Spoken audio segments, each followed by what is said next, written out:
point, you have contended that you do not need knowledge in geology to propagate the Word of God.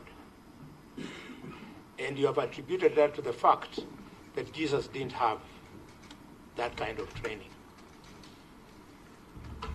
With humility, allow me to remind you that you are not Jesus.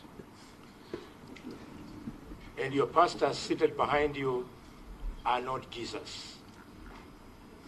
I believe, and many people who have gone to school well believe that theology is a very complex subject. Would you allow me and this committee to legislate so that all pastors must have training in theology, your history notwithstanding? That's question number one. Question number two, Pastor, the issue of financial exploitation of members of the public by some pastors, owners of churches, etc. Would you allow us and would you help us to format a way in which we can insulate Christians and Muslims and all churchgoers? We insulate them from exploitation. I know you have given us the example of saying that all the money that you have, you expend on church activities. That answer does not inspire me. It doesn't inspire me, sir, because even in the case of Jim Jones, 1978, from Koyana, when he massacred 900 Christians who believed in him, subsequent to his death, it was found that he had a network of bank accounts, secret bank accounts. Could you tell Kenyans today, following these proceedings, and on your own word, not on the word of the lawyers, whether you don't have a network of secret bank accounts? Why, my brother Ezekiel? Because, admirably, you have grown your wealth over the time of the last 11 years. You've grown your wealth from a young keyboard player in Pastor Mwiru's church and become a billionaire. According to the records that we pick from Google, you are a billionaire. Could you confirm,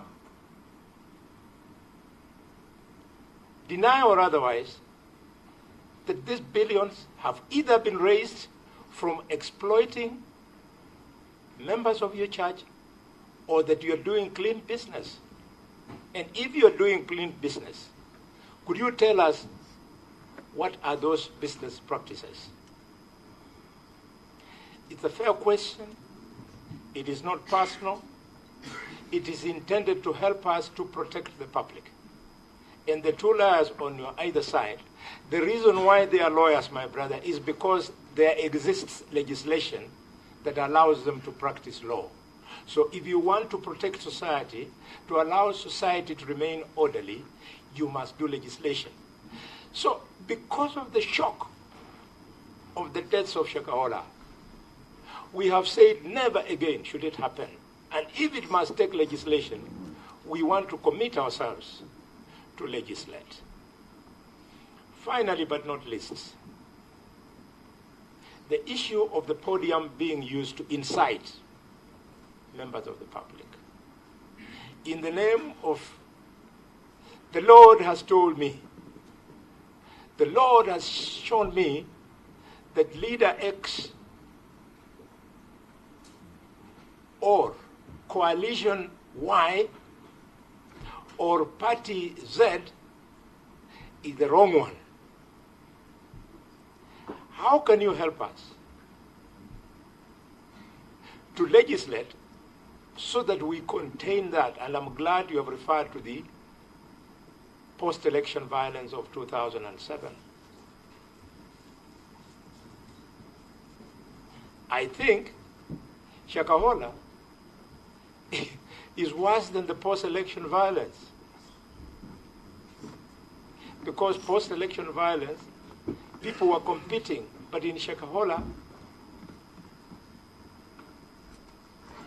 the unsuspecting public, and I speak from Kakamega, where many of them have been buried in Shakahola. I have attended Virgil funerals back home in Mumias, funerals back home in Shinyalu, in Ekolomani, in Butere. Thanks to that, what happened? Pastor, help us. What can we do? It's not enough for you to again and again keep on telling us it is from the teeth or the contribution is the church that I have made this world. Be a man of God today, in the interest of the people who are lying dead today. I speak for Mangi, a little boy of 8 years old. When the police arrived in Shakahola, he was standing outside the homestead, and his parents were not there. And he said, Papa na Mama wameenda harusi. And when they ask what is that, it is what the chairman has been guiding you, where you are reported to have presided over such an event. And Mangi, who I speak for, 8 years old, is alive. He showed the police 2 graves, fresh ones, and told them, here lies my 2 elder brothers who were buried. Open up, my brother. I want to be proud of you. Kenya wants to be proud of you. The man on your left, Omari, he knows me. He normally saves me in my political turmoils. The man on your right, he knows me very well. We walk the same political journey.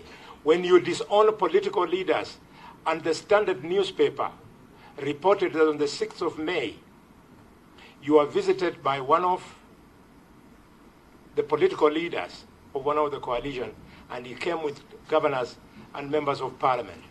Have you come to lie? Your lawyers will advise you. 6th of May.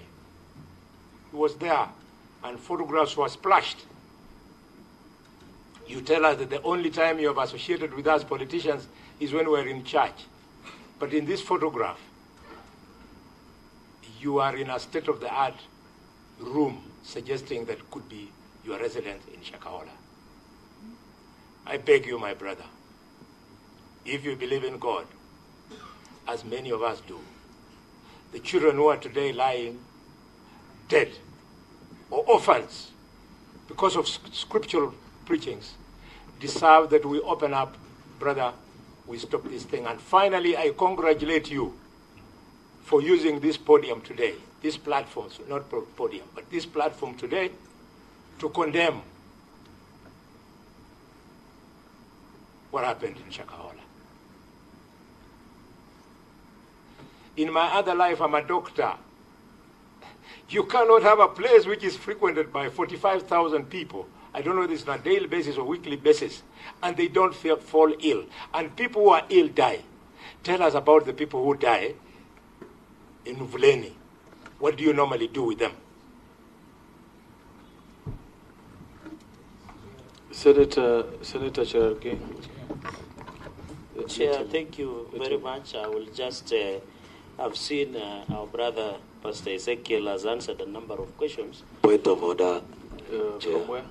So that I don't forget, allow me to answer this. There are very many.